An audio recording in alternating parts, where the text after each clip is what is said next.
সিদ্ধান্ত ছাড়াই শেষ হলো ৩৫ ঊর্ধ্বদের নিয়ে মন্ত্রণালয়ের সভা। তো আসলে ভিডিওটি দেখলে বুঝতে পারবেন যে কেন সিদ্ধান্ত নেওয়া হয় নাই বা কী সমস্যার কারণে আজকে সিদ্ধান্ত নিতে পারলো না। সেটা যদি আমরা দেখি যে শেষ হয়েছে শিক্ষক নিবন্ধনের সনদ পাওয়া ৩৫ ঊর্ধ্বদের নিয়ে ডাকা শিক্ষা মন্ত্রণালয়ের সভা। কোনো প্রকার সিদ্ধান্ত ছাড়াই এই সভা শেষ হয়েছে। আজ রবিবার ১ জুন হবে, এখানে জুলাই। তো বিকেল ৫টায় ১০ মিনিটে এই সভা শেষ হয়। সভায় উপস্থিত মাধ্যমিক উচ্চ শিক্ষা বিভাগের এক কর্মকর্তা দ্য ডেইলি ক্যাম্পাসকে বলেন, আজকের সভায় কোনো সিদ্ধান্ত নেওয়া যায়নি। অনেকগুলো বিষয় ছিল, একাধিক কর্মকর্তা একাধিক বিষয়ে মতামত দিয়েছেন।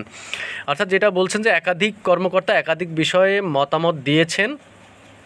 তো আরও বলছে যে ওই কর্মকর্তা আরও জানান, মূলত আদালত সংক্রান্ত কিছু বিষয় রয়েছে। এই বিষয়ে আদালত কী মতামত দেয় সেজন্য অপেক্ষা করা হবে, এরপর এই বিষয়ে সিদ্ধান্ত নেওয়া হবে।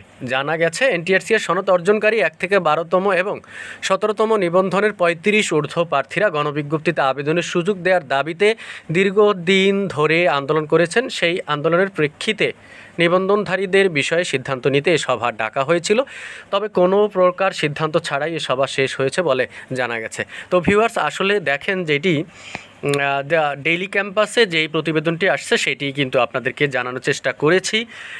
এখন থেকে এ পর্যন্ত এই সর্বশেষ আপডেট আপনাদেরকে এটুকুই জানাতে পারলাম যে সিদ্ধান্ত ছাড়াই শেষ হলো ৩৫ ঊর্ধ্বদের নিয়ে মন্ত্রণালয়ের যে সভা ডাকা হয়েছিল সেই সভা।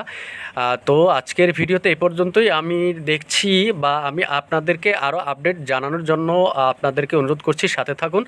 আর আপনার কাছে একটা রিকোয়েস্ট, আপনি যদি আমার চ্যানেলে নতুন হয়ে থাকেন তাহলে চ্যানেলটি সাবস্ক্রাইব করে পাশে থাকা বেল আইকনটি বাজিয়ে রাখুন। এনটিআরসি এর সকল তথ্য সবার আগে আমি আপনাদেরকে দেওয়ার চেষ্টা করব। তো ভিউয়ার্স, আজকের ভিডিওতে এই পর্যন্তই। আমি আরও সর্বশেষ আপডেট আপনাদেরকে জানানোর চেষ্টা করছি। ধন্যবাদ সবাইকে।